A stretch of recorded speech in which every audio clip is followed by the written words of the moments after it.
Good evening, everyone. Welcome to the Thursday edition on Wednesday episode of the Hog Talk podcast presented to you by Vision Exteriors. A lot of news, a lot of different angles around one subject that we can break down. Of course, the huge news of the day, apparently, Trey Schapp reporting that Alec Golish is going to be the head coach, has accepted the job, and we've heard only it coming from him. Everybody's talking about it. Today, we've seen USF bring out their statement from their AD. But Adam, what was your initial reaction to Trey Schapp's tweet that Alec Golish had indeed accepted the job at Arkansas? I mean, I was a bit of relief, I guess, at first. Just for the fact that, okay, it looks like this is finally done. We can stop talking about the what ifs, all that. And Golish is one that we had all kind of touched on weeks ago, being in the mix early on in this. I like Alex Golish as a coach. I like the saltiness that he has. It's one of those, is you do me wrong, I'm going to get you back kind of. I mean, he holds that grudge. I know some people, there's the video put out, which I can play here in a minute, from him and Tom Herman earlier this season. And it's one of those things that, hey, he held a little bit of a grudge. He got his payback. And at the same time, it's like, hey, we don't have to be friends. We're adversaries, if you will.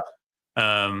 Also with Alex Golish, one of the first things that came to mind is his co-offensive coordinator that's from Fort Smith and a former teammate of mine, Cody Burns, who was wide receiver at Auburn when they won their national championship with Cam Newton.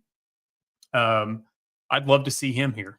So I was happy with it. Now, of course, we didn't get any other confirmation afterwards. I mean, we can kind of connect the dots with some things, which we'll talk about. But, other than that, like I know there's a lot of folks that are uncertain, which I get that. I totally get that. So, but a lot of the folks that are saying that this was a whiff hire, that this is not a good look, or this isn't the right guy, whatever. It's one of those, if you're only pointing to his USF head coaching record and that's all you have to go off of, then kindly exit the conversation. Yeah. He had, what was it? 2021, 2022. I mean, he was the offensive coordinator at Tennessee. Jalen Hyatt, Hendon Hooker, Joe Milton. I mean, those were some potent offenses at Tennessee. So I've also got a video that we can play in a little bit, kind of showing what him and his coaches do evaluation style when it comes to the players, his recruiting style, when it gets to, high school athletes, people in the portal, whatever. So all around, in just like a couple of clips today, I've heard more from him on his coaching player evaluations with his coaches and his recruiting style than I heard in the 6 years at the previous administration here. Yeah. And this right here, that says it all to me right here. Tennessee fans are talking about how much of a home run hire we just got. And then another one, Kiffin 2.0. To me, it's almost like, okay, Kiffin 2.0, but he reminds me of like what you wanted from Gruden. That tenacity and stuff. A buddy of mine on Facebook, he said, what if I told you could hire the OC of a top offense in the country, averaging 46 points per game, 525 yards per game at an SEC school, in the previous year, 39.9 points per game and 475. Does that kind of firepower interest you? Congratulations, that's your new head coach. Okay, so pretty much what you're clamoring about with Bobby Petrino and his firepower at offense, this is kind of what you're getting if indeed this all falls through.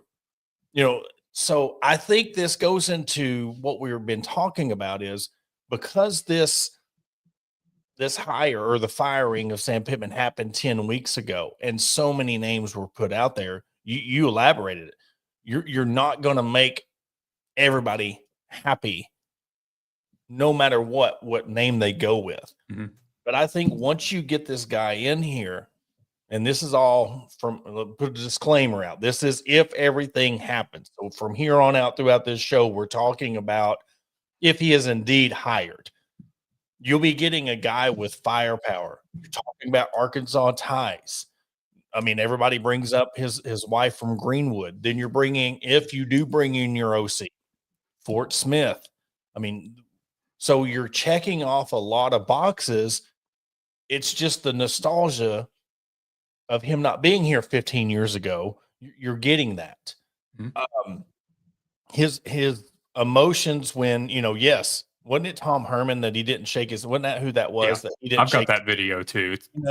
It's a lot of those things that it excites you, and you're like, okay, guys, just kind of the expectations and who you thought. I think a lot of people are, you got the Bobby Petrino camp. Yeah, the James Franklin camp, which people, are still on the fence of why didn't that go through. There's also the side that we can get into of later on in the show. There's a lot of people saying if Hunter Yurchek screws this up, if he does this, but we are under the assumption he had nothing to do with this hire. So is he getting credit for this? There's so much, even if it is not Golish, the next hire.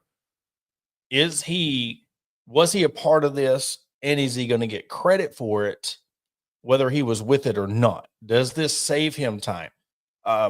So we can break down, we can start with a couple of the videos that kind of explain who Alex Golish is and kind of introduce you to him a little bit. So first I'll start with the Tom Herman incident. So backstory on this, the season before, FAU, Florida Atlantic, beat USF handily.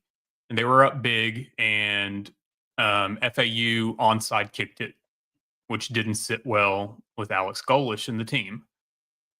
Fast forward to this year, USF was up large, and he went for a 2-point conversion after a touchdown. So there's, it was his payback, if you will. End of the game, Tom Herman comes out with his handshake, and I guess some words were being said. Alex Golish just kind of swatted his hand away and kept walking and just went to shake the players' hands of the opposing team. So, he stood his ground there. And here is that one. South Florida trailed at the half. They end up scoring the game's final 30 points. They run for more than 300 yards. The defense ties a school record with 7 sacks. And Tom Herman and Alex Golish getting into it as they're coming off the field. That is the definition of a rivalry right there. Yeah, that's a rivalry, folks. I can't stand Tom Herman. He ever since he done his little immature little thing at the quarterback for Missouri, when he was doing the horns down thing, and what was the quarterback's name for Missouri that did the horns down, and then he was on the sidelines doing this whole thing. Was it Blake Bortles? No, Blake Bortles was UCF. Or Drew Lock. Drew Lock, yes. Yeah. They were playing when he was at Texas, because Drew Lock scored the touchdown. Then he done the horns down thing. And then after the game, he was doing this, just his attitude. And for him to sit there and just not even entertain it, he's like standing on business. So that is the thing that you're going to get. He is going to have that tenacity on him, and he is no F's given. That's what you love about him. And you talk about turning back the clock 10 or 15 years. Would you love? Yeah, you want Bobby Petrino. Just think if you can kind of get that 2010, 2011 Bobby Petrino all over again. And, his quarterback, I've watched a few of his highlights. Dude does not shy away from lowering his shoulder, playing through. You're going to get that type of effort out of this guy. So, when Arkansas, they're in desperate need of a culture change, there's another box right there. He can come in and completely change the whole culture of this university. Then there's the other thing. Let me go back to the comment, because I wanted to kind of touch on it, and we can break it down too, is right here. Is it true that he's waiting to see what happens to Ole Miss before he signs a contract? That is another angle that we could potentially be looking at. If Lane bolts, there's reports that, he's their top priority. So then it comes into, do you want to go to Ole Miss or Arkansas? And I know this is going to piss some Ole Miss people off, but I think if Lane leaves Ole Miss, now it's an even playing field. I'm not saying Arkansas is the better job. I'm not saying Ole Miss is the better job. It would pretty much be a toss-up. Do you want to go to Arkansas or do you want to go to Ole Miss? I think the edge to Arkansas is money, because I think it's coming. And then the whole thing of, you're not competing against anybody. You're getting all the NIL money you want because there's nobody else to give it to. Now, I have seen tweets of people saying, hey, this ain't what we've been told. If this is true, then I'm done. There's a lot of people that are not happy with it. And I don't know if they just don't know who the guy is, or that's not who they were told that Arkansas was targeting. So it's crazy what happens when a name is said and done. This is who they're going to hire. Now you're seeing a lot of different opinions come out of what they think of this coach. Obviously, and there's another comment here that he hasn't accepted or signed. We know that. We've talked about that. We touched on that at the beginning of the show. It's why the picture for the show, the thumbnail for the show, had a question mark on it. There's been reports that it would be finalized Sunday, and that, yes, the report was leaked early. And yes, there are unhappy parties with this because they still have a game to play.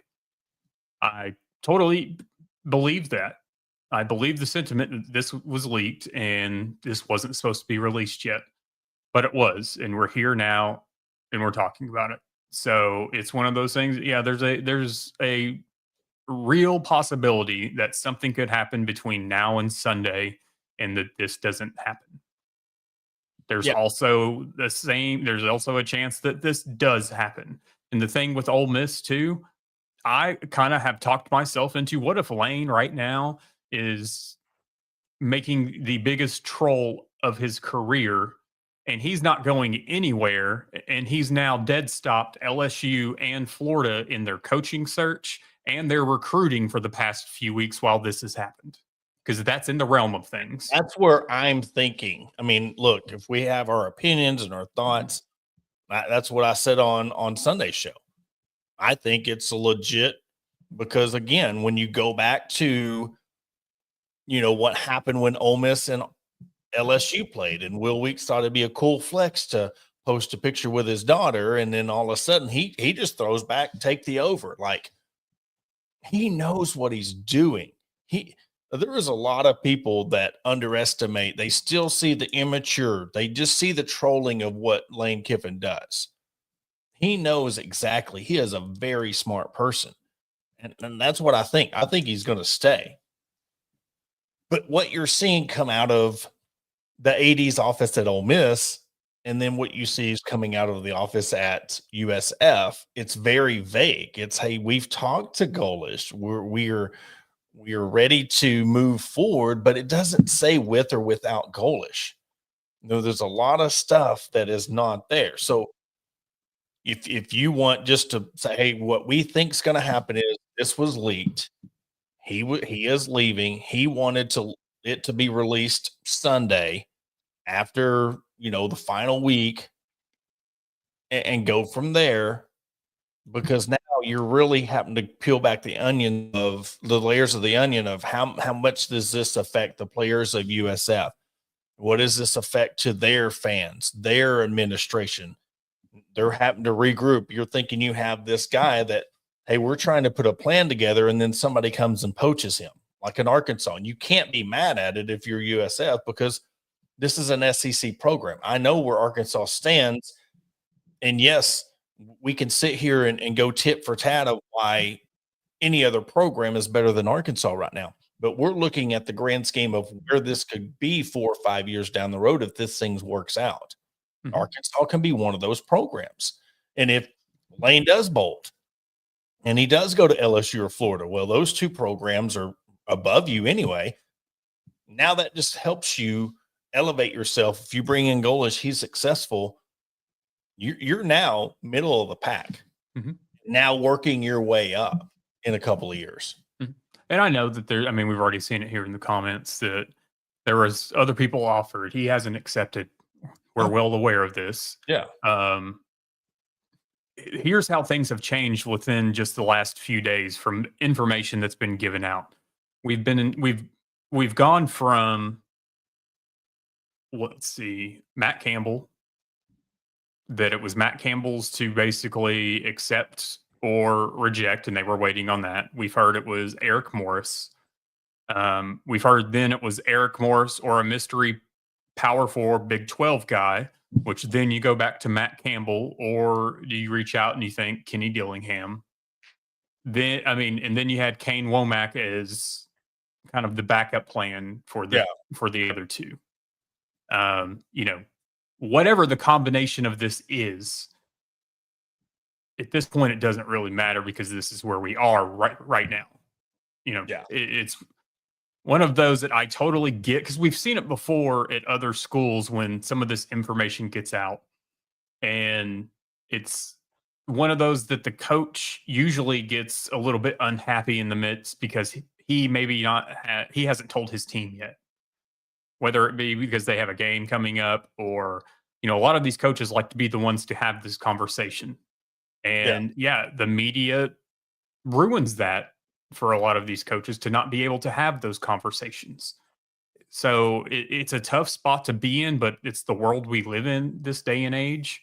So it's one of those that I don't think any of the players, and I could be wrong on this, but I think in the world of college sports, when you're in a lower tier conference, I don't think anybody would get mad at your coach or teammate having the opportunity to go to a larger program in one of, if not the, and I say one of because there's the comparison with the Big Ten, but the best conference in college sports. Absolutely. And this right here, why can't we get a booster like Tyson did for the Arkansas basketball team? Because you would need multiple. There's a huge difference between 5 to 6 million that can fund a whole basketball team, opposed to what would 5 million do for a football team. It wouldn't. You would need Hunt, Tyson, Walmart, everybody. And then the comment here, let me see if I can go back to it, or I've already passed it. There was because the other people are funding the Broncos for 4.6 billion. So I really want to touch on that, because what do you think the ROI is on funding an NFL team that makes money, that makes you a lot of money? You could buy the Broncos for 4.6 billion. Even look at the Dallas Cowboys. Haven't made the playoffs in 25 years, but yet they're still the most popular and the most revenue, I guess, and shared. I wouldn't say revenue shared, but they bring in the most revenue of any pro sports team out there. And if Jerry Jones sold them today, he would make billions of dollars off of that, opposed to you're putting money into the U of A. Now, I've said this multiple times. Go inside the stadium. You see Walmart all over the inside of the stadium. Why do they want to put their name on the outside of the stadium? Because guess what? That's not doing anything for the program, because it's going on the stadium. I don't know, but we said on Sunday that the former CEO, that there's a plan in place, that the former CEO of Walmart is wanting to get in and make a huge NIL deal. Again, reports are that so they are banking. They know what's going on with this program and this hire. So now this could go all awry, because if you follow the crumbs, there's some people who say that they're on the inside, or they being told this, and that their money will go elsewhere. If this is the hire, we don't know what they're being told. So there's a lot to think about when you're talking about funding a football team opposed to a basketball team. You need a plan, and people, it's easy for John Tyson to write a check for $4 million or whatever. But think about these people that are having to fund $20 million, or get 3 or 4 people together to pitch in $5, $6, $7 million each a year. This ain't a one-time deal, too. This is, you're going to do this year after year after year for these programs.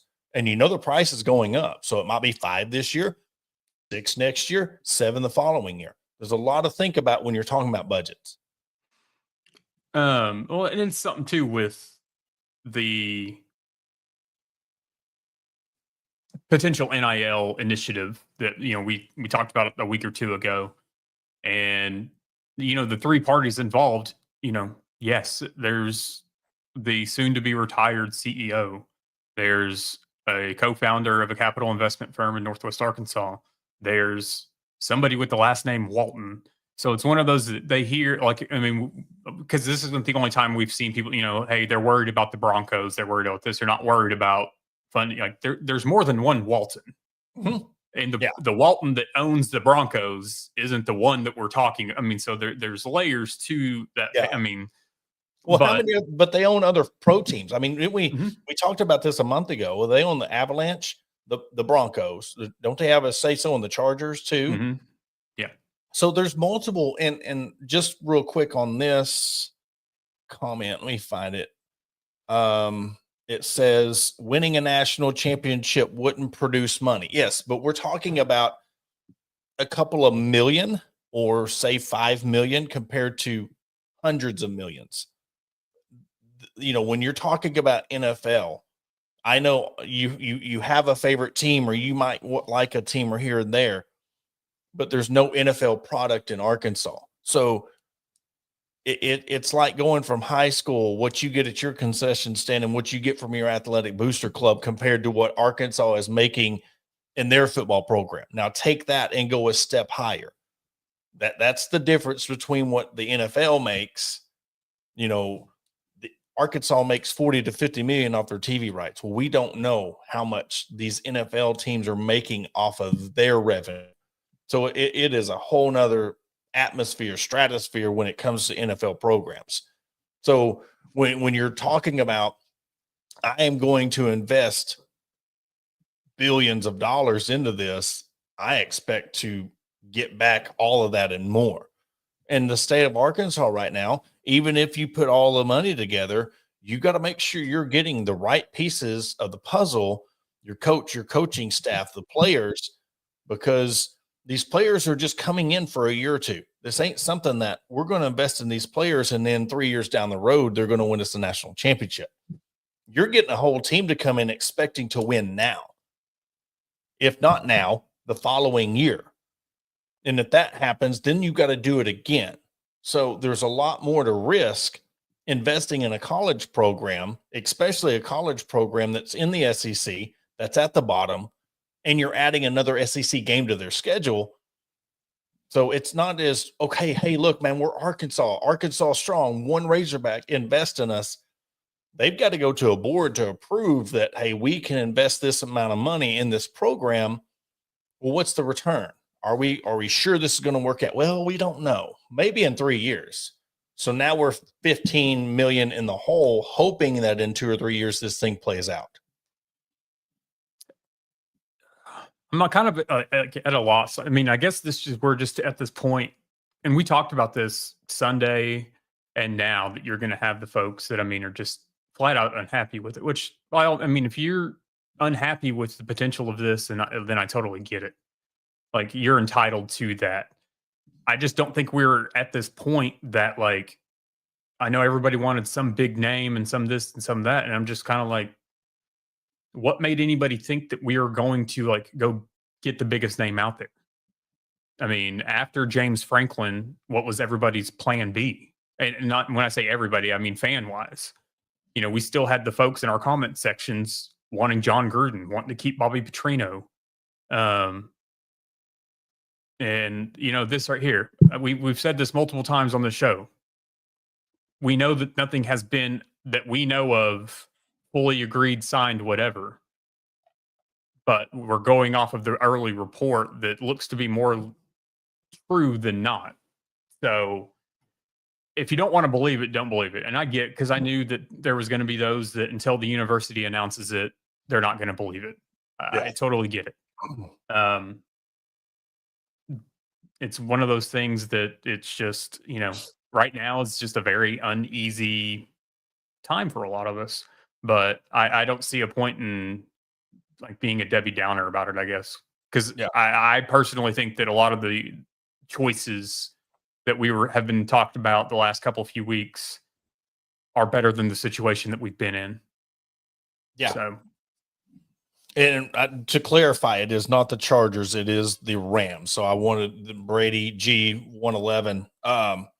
They at least 3 major sports. They're directly through their members' spouses. So they own the Denver Broncos through the Walton Penner Group. Ann Walton owns the Colorado Avalanche and the Denver Nuggets. And her husband, Stan, and family also have a stake in the Rams and the Arsenal, which is their Premier League soccer. So let's see other things. Colorado Rapids, their Major League Soccer team. So no, it was not the Chargers at the Rams. So I'm sorry for misspeaking on that. I knew it was a team in LA. So it's that's what we're looking at. You're talking about 11 different people. I think Arkansas has 11 billionaires in the state, but and then you have to factor in there's a lot of the Waltons that they give to Missouri. They do. You got the Waltons Art Center, you got Bud Walton Arena. You have Walmart inside the stadium. So they are giving. And that's what really bothered me when Frank Fletcher come out and said, well, I'm disappointed in the Waltons. To me, it's like, I kind of put that on Hunter Yurchek, because when he approached Walmart about this, was there a deal in place where they could have potentially said, hey, look, we'll put you on the stadium, but we want you to help out with the NIL? Or was he greedy and just said, hey, we'll put your logo on the stadium? Did the board say, hey, look, we don't want to invest in NIL. We'll agree to giving them money if they put us on the. So we don't know both sides of the story. We can only speculate. But it's hard for me to hear someone say, I'm disappointed in Walmart but Walton's on the name. Walmart's on the inside of the stadium. And when he come out beforehand said, what did he say? 8 cars, or he'd give away 8, 9 cars if they won 8 games. So to me, he's got money too. I mean, just because Walmart's saying they have all this money, I mean, I don't know. It's a weird thing to say in calling out another booster. So there's just so much. It's crazy when you hear a name, okay, this is done. There's more confusion today, I think, than before on when we're talking about who's going to be the next head coach. Mm-hmm. And just while we're not to completely shift gears, if you will, but some folks, just to kind of go back to some of Golish's philosophies, background, things of that nature. A lot of it, and I've talked about weeks ago when his name had first came up, was this clip I'm about to play, but it's how him and his coaches evaluate players. And this right here, I think, is key for transfer portal, and then what they're looking at with high school athletes. And I mean, the in-depth in this short little 50-second clip of everything they look at. I mean, it's an interview worth watching in its entirety, but we'll play this right quick. If the cat don't have a 33-inch arm, he better be running a 4.4 and jump 40 inches. If you're going to sacrifice arm length, the rest of it better be freakish. Start every year with a scouting school where every coach presents essentially their position, from measurements to 40 times, literally hand measurements, arm measurements, to intangible characteristics. And then we, as a full staff, will watch comps. A guy that would be a slam dunk dream to a guy that you would take and be really happy, to a developmental guy. And then we always watch a comp on our team. I want this, but longer arms. We talk about it like it's a lengthy process, but I feel like it forces the position coaches to, one, teach what they actually want, list the standards that are non-negotiable. It allows you to cut kids off that man, this kid isn't going to. Yeah, good stuff right there. I mean, that just shows you his mindset. And there's others ones that, you've showed me today that he's got a plan. And again, we talk about his progress and his, record against Memphis and Navy, and we don't know what kind of NIL he had to deal with there. But, he was what, 7-6, 7-6, 8-3. That's a lot better than 4-8, 7-6, and potentially 2-10. I mean, so there's just I feel for the fans because they've been through so much the past 10 weeks. Guys, y'all been through the ringer of, you knew Pittman's time was up. Bobby Petrino come in and everybody's hopes were he's going to be the next head coach. He's going to come in and he's going to do enough. Nobody expected him to win 6-7 games. Nobody expected him to take this team with this defense and make them bowl eligible. But to get this team and still not be able to beat the two, I mean, I 2 games. That's what I wanted. Just be able to prove that you can beat anybody. And then let's see where you can go. And I've also said, when you made him the head coach, how much of the offense did he have to relinquish because he was the head coach now? I know we have to take that into a factor, and it's something that you're hoping, but still yet, if you want him to be the coach next year, that's what you're going to get. You're going to get a head coach that is offensive minded, and he is going to have to relinquish some of those offensive duties, whether he is the head coach / OC or not.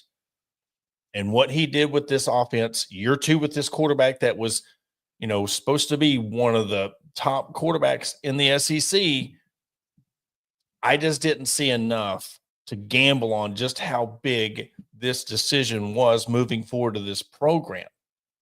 And as important as it is, because there's talks about a super conference coming out, there's talks of a 16-team playoff, which they keep, dragging it on. I think it should go to 12. I think we're starting to realize that the 12-team playoff is where the cutoff should be. I wanted 8. I think that's where you would have got, because these conferences and the 4 buy-ins and the automatic bids, and you give one automatically to the ACC and then a Power 5. I think that's ridiculous. But if you go to a 16-team playoff, you're going to automatically be giving bids to people that don't deserve it. I think you keep it at 12. You go 1 through 12, seed them 1 through 12, no automatic bids, and you play ball. You line them up and you have a tournament. I've wondered I think that a lot of the college football playoff, when you look at it, they're wanting, in a sense, to replicate what March Madness is. And it's one of those things you can't do that. They need to stay separate. Just because you have more doesn't mean it's better. So, yeah, I don't necessarily think that you expand to 16 plus teams. You're going to get some bad games in that mix. So I'm kind of with you. Anything was better than 4. 8 was decent, because even at 12, you might have a team or two that's like, do they really deserve to be here? I don't really feel like you're going to get your Cinderellas that you get with March Madness. And so, less isn't more when it comes to football. I don't feel like. I truly think there's really, and Adam, if you know one, post, chime in. But the only Cinderella I remember was when Boise State upset Oklahoma in the Fiesta Bowl. It's not like you have a was it George Mason that went to the Final Four, or was it George Washington? George Mason, I think. George Mason. You have teams like that make a Final Four run, or, look what Gonzaga did back in the 90s. Now they've proven themselves over the years, but when they were first coming up, they've made runs. You have Cinderellas. That's why they call it March Madness. You have all these upsets. UMBC, Loyola Chicago. Football, it's a different story. It is a total different story, because on both sides of the ball in basketball, your stars are out there. Now you have teams that, hell, you can barely get a guy to come in on a 4th down. He plays a couple of plays and he's asking for subs, or you got one quarterback. There's a huge drop off between the quarterback and the second string. So, there's a lot of things to account for with the difference of basketball to football, but the money's still going to be there. The TV money, you're seeing streaming, you're seeing ESPN try to take over. You're trying to make this bigger. Players are getting paid now. So you're offsetting this. So my worry is the more players are getting paid, the more NIL becomes, money's going to players. So the money that is going to players is not going to TV revenue. It's going to TV deals. It's not going to universities.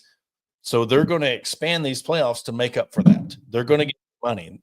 And that's what scares me about all these ESPN deals going up, YouTube TV, all these things, what ESPN is trying to, monopolize and buy everything. And what was $30 is now $100. There's a lot to it because this is where the money is. It's NFL, NBA, and then college football is working its way up to be a major deal where it could potentially, if it turns nationwide, can compete with some of these professional sports. I mean, we got to a point that, before we really only talked these college sports in season. And so, this summer was kind of a lull if you didn't talk pro sports. Mm-hmm. But here we are during the summers. We're talking transfer portal. We're talking rule changes, NIL. I mean, they've now made it. It's a year-round topic. It's something that at times can be a bit tiring. But a lot of the tiresome, I feel like, comes from the uncertainty of a lot of things because the NCAA is still navigating a lot of these changes.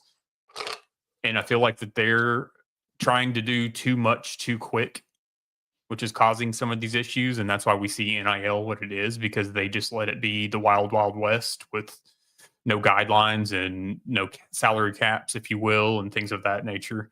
ESPN, their ESPN bet platform is failing. They're losing a lot of money. So they go and buy, what was it, DraftKings? Yeah, they partner with DraftKings. Yep.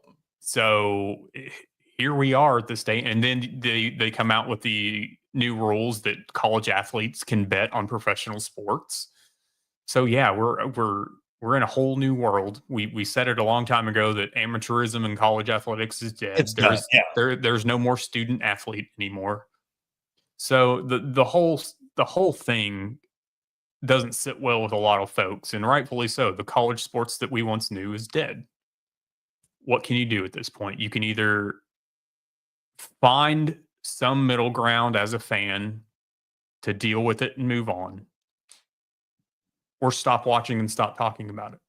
And I don't think that the latter is going to happen for a lot of folks. But I do want to touch on this because we shared the clip out, kind of switch gears real quick. But, Mark May at the Little Rock Touchdown Club, I just have a short clip here of about 30 seconds, but, he didn't hold back. He didn't pull punches. And, I posted this on my personal page and on Hog Talk. And, there were some comments in there that I didn't feel like some folks didn't understand why we were so glad that Mark May said what he said. Because and the rebuttal back to it, or the response that they could give, they didn't like it because here we are hammering Hunter Yurachek for what he said at the Little Rock Touchdown Club a year ago. Well, and a year ago we've started it. Yeah, I just look at it like I would rather be oblivious to Sam Pittman not having the financial resources than the athletic director who is in charge of this whole thing coming out and saying it, because that tells me that he just point blank period admitted in front of everybody that he failed at a big portion of his job. Yeah. And that's how I looked at it. I'd rather Hunter Yurachek just kept his mouth shut, which also I wish he would have kept his mouth shut last night before he did this thing. And I have it too. 6, 7. So, we just, I don't know, but I'm going to play the Mark May clip and we'll regroup. So do you believe that Arkansas has the ability with 16 great teams in the SEC to be able to raise the money to compete with other schools? Well, as it was said earlier, you've got more billionaires in this state than Alabama and anybody else in Mississippi does. Why can't you compete? Not only compete, but be better than them. Why can't you? You've got to follow this football team, and you've got to get the support. And if I'm the athletic director here, I sure as heck don't come out and say in the media that we can't compete and we can't financially stand up to the other teams in this conference. You don't say that. Facts. I'm glad somebody on the national level said that, because you know what? The ones who openly have said this for a year now, that he's incompetent and should not be the athletic director, we feel a little validated now, because there's been a lot of people, I know there's a lot of fans who know he should go. There's a lot of fans, but nobody outside a few outlets are really coming out and saying he should not be the athletic director. And now there are a lot of people starting to come around to the idea. And it's the thing that you're ready. You talk about a coach, and what is a lot of people's meaning or reasoning behind Alex Golesh? Well, he's never been a head coach in the SEC. Hunter Yurchek was not an SEC AD, and especially with how things are evolving so fast, and football is king. He really thinks that he can win all these conference championships and all these other sports, and everybody's just going to forget about football.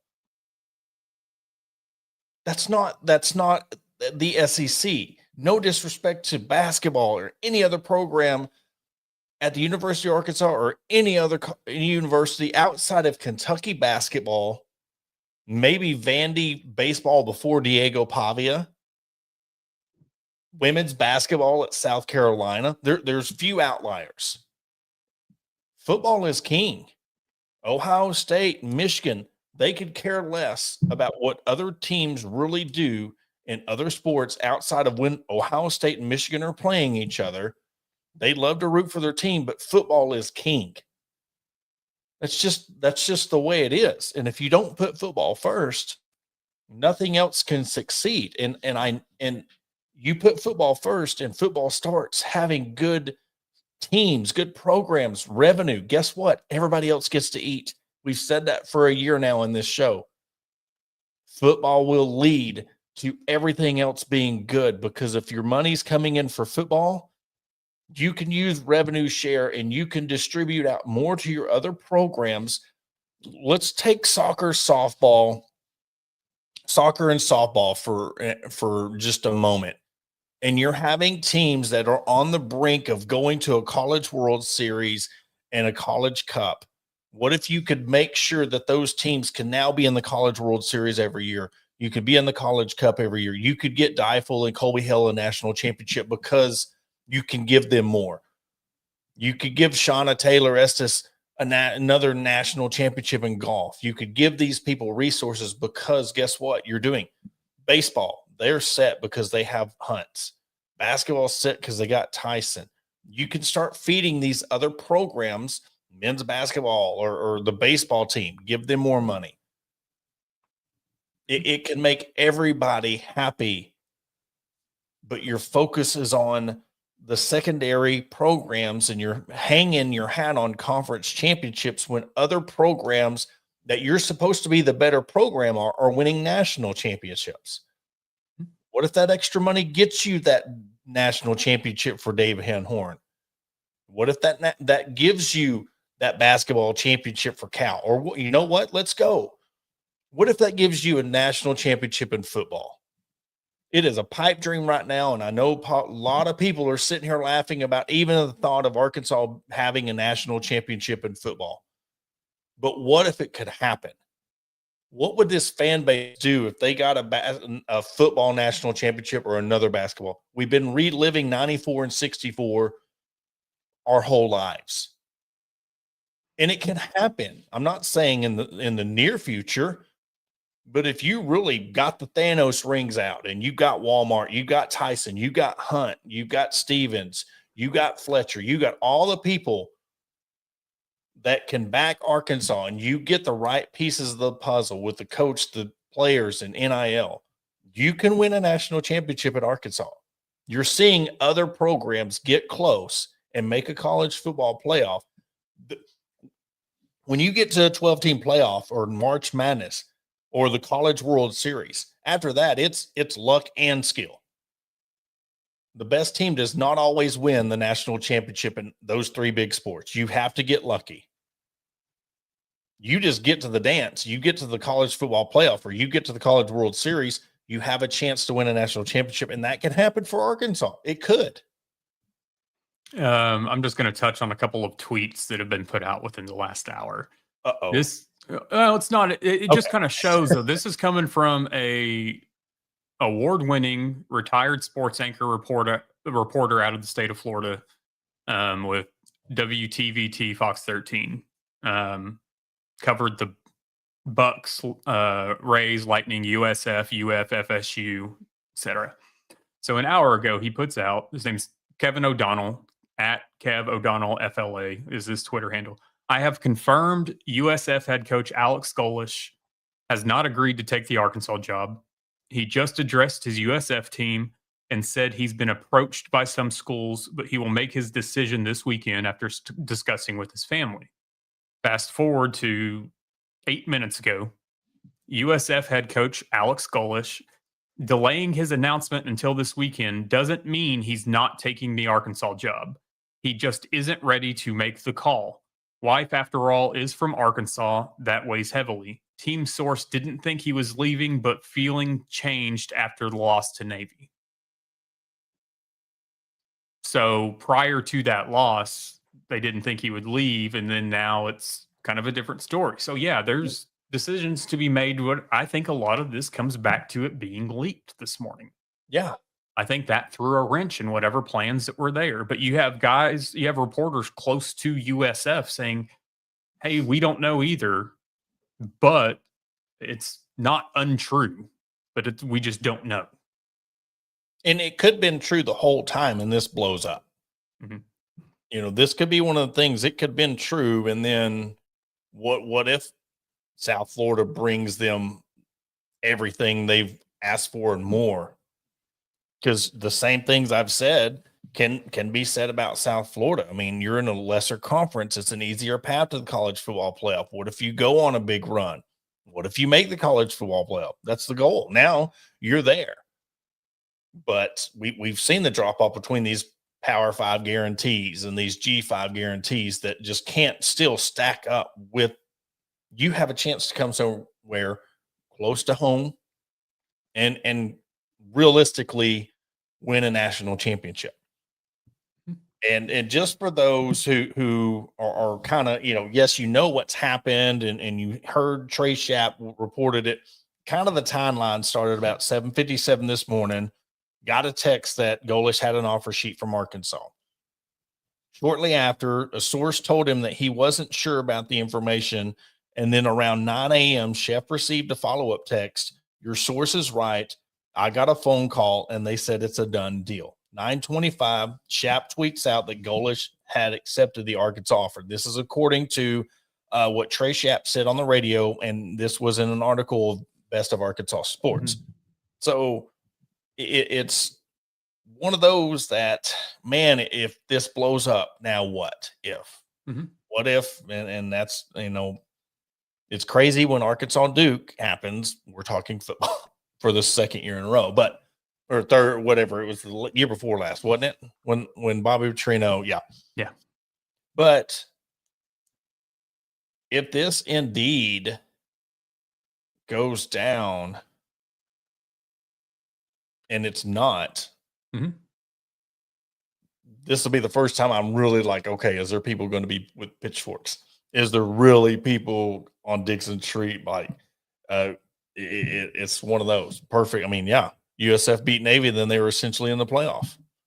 I think that if this doesn't come to fruition, then this doesn't happen.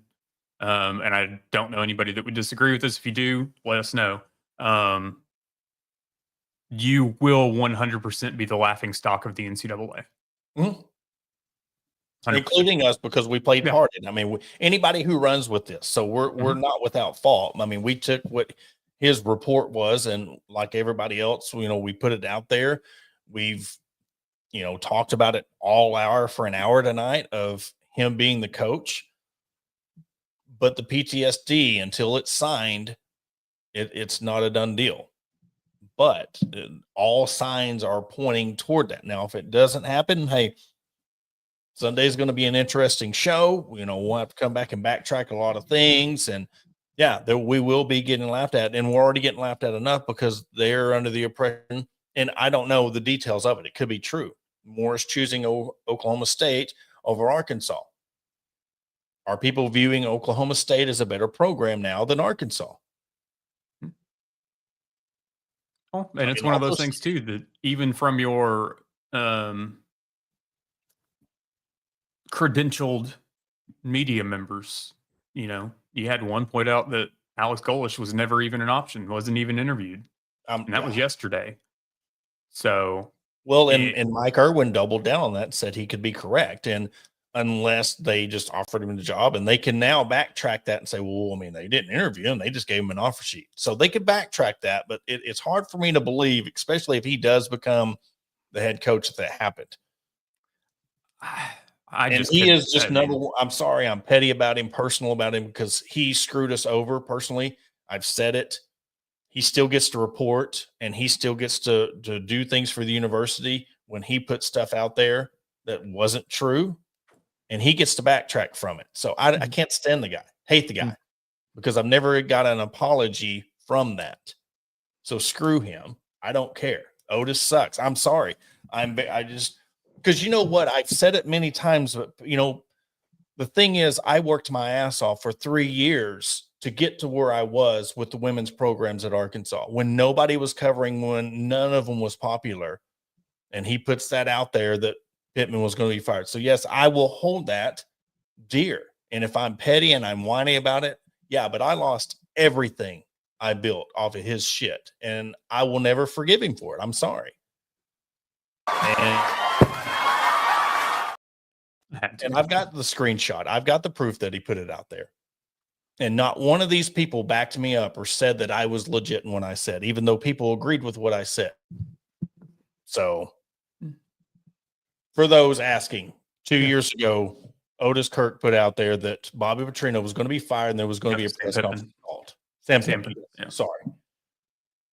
We ran with it, and then it didn't happen. Bobby Petrino was the coach, and then we got everything stripped from us. We lost all of our credibility, and he gets to walk away. So yeah, I do not like the guy, and I will say it to his face, because he still gets to be on TV.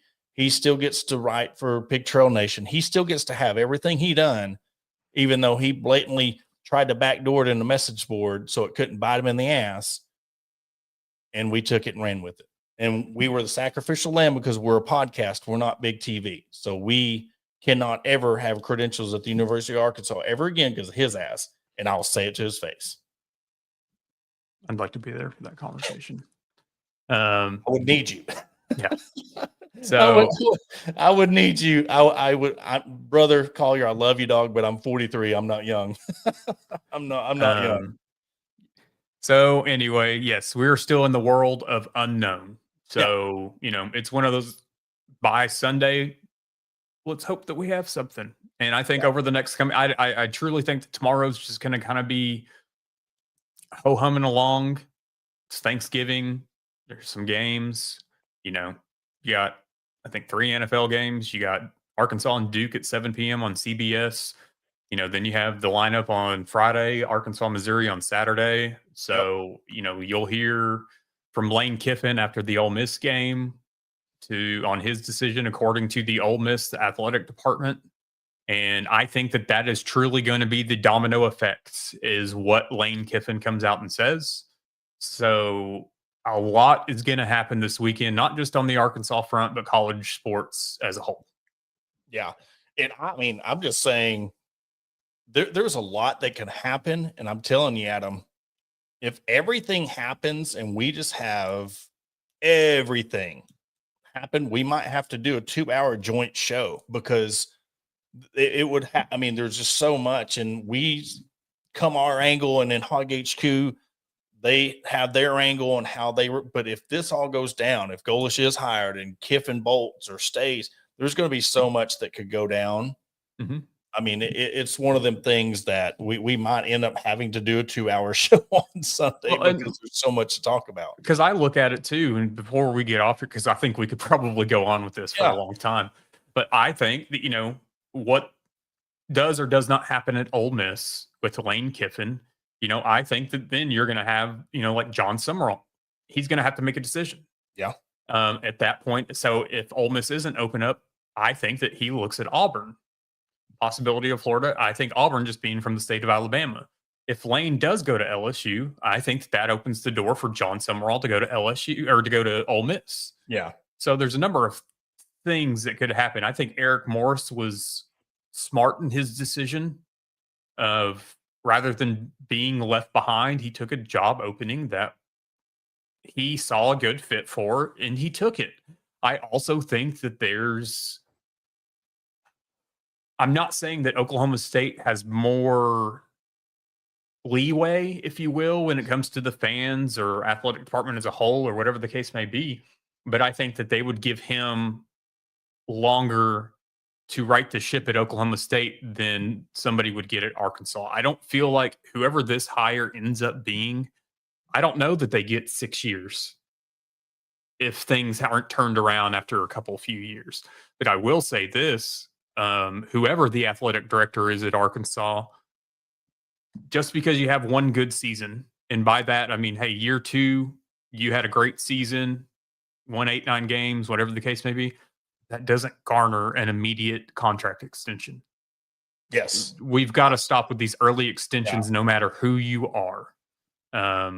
So but I think if you do your pay for performance, if you're like, look, you keep giving, we're going to make sure you get paid.